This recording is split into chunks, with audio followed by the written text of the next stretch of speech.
Rev up your engines!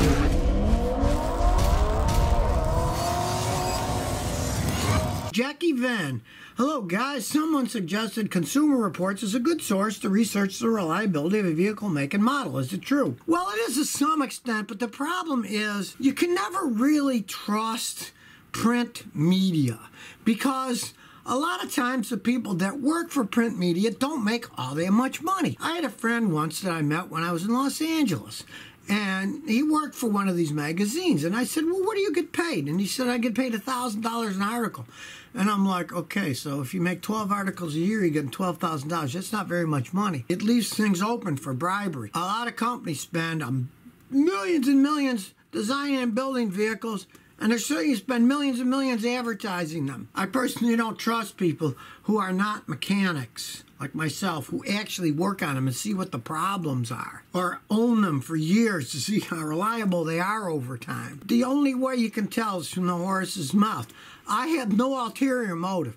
I fix all kinds of cars for people. I don't sell cars. I don't buy cars except my own when I need one. I'll tell the truth. To me, it makes no difference. I say Toyota makes good cars, they do.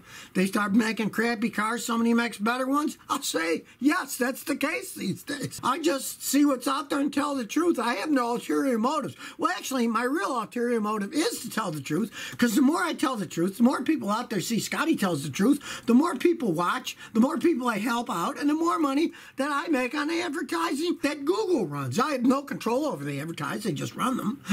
GWL78 says, why do American cars have such big engines? Well, they're starting to try to get smaller.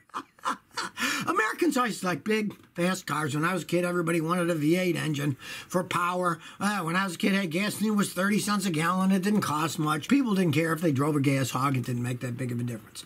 But now, even the big Chevy pickup trucks, they're going for V6s, and they even have a 4-cylinder one now. Americans always want vehicles that can take off, that can go fast, and that's why they want the bigger engines. Same thing with like giant SUVs. Gasoline is still cheap for some strange world economic reason, but eventually it's a limited commodity. There's only so much oil.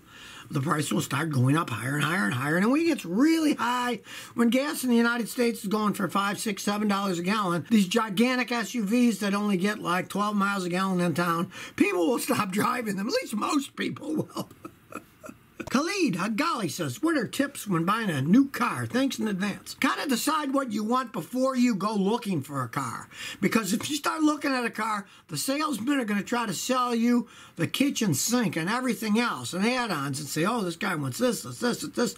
And they'll try to sell you the car that they make the biggest profit on. And then decide, are you going to finance it or pay cash? Because if you're going to pay cash, you're going to get a better deal. They won't tell you that right off the bat, but eventually they will because you're not financing it. But you must understand what you're paying via the whole price of the car, not just the monthly payment. Because a lot of people, oh, they gave me a monthly payment of $189.95. But how long is it? And are there any balloon payments on it? You have to study the financing before.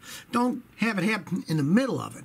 And of course, before you even go looking for a car, ask guys like me, what's reliable for what I'm looking for? You know, do I want a nice economy car like a Toyota Corolla, or you want a big four-door sedan? What do you want? You got to decide before you go out, because don't make decisions while you're looking. It'll make it way too complicated. You want to simplify things. Greg Gillum says, Scotty, relaunch Ford Ranger. Get one used or wait until there's major issues. I never believe buying any new models because you have no idea what changes occurs. And I don't either. They can give you a song and dance routine about, oh, this, that, and everything else. Who knows what actually happened until they're out for a few years and they get 50, 60, 70, 80,000 miles more and see if they hold up. Why be someone else's guinea pig? Let other people be the guinea pigs. And then do like I do. Buy a good vehicle that showed it was reliable, and since it's 4 or 5 years old or longer, you pay a lot less. As an example, I bought my wife's Lexus ES300 for $3,000, and yeah, it was 10 years old. But that was less than 1/10 of the price, and it had 60,000 miles. I've seen them go 300,000 miles easy with no problems. You're getting a car that still has probably 80% of its lifespan, and I paid 1/10 of the original price. So that's really the best way to go. Rick S90. Scotty, how long do manual clutches on average last for compact, subcompact cars? Thanks. Well, they generally last longer than for bigger cars because they weigh less. So there's less strain on them. But ultimately, the life of a clutch depends on you, the driver. If you're conservative, you don't peel out, you just shift gears smoothly, you can easily get 100,000 miles out of a compact or subcompact clutch. But I've had customers that didn't know how to drive. They kept one foot on the clutch.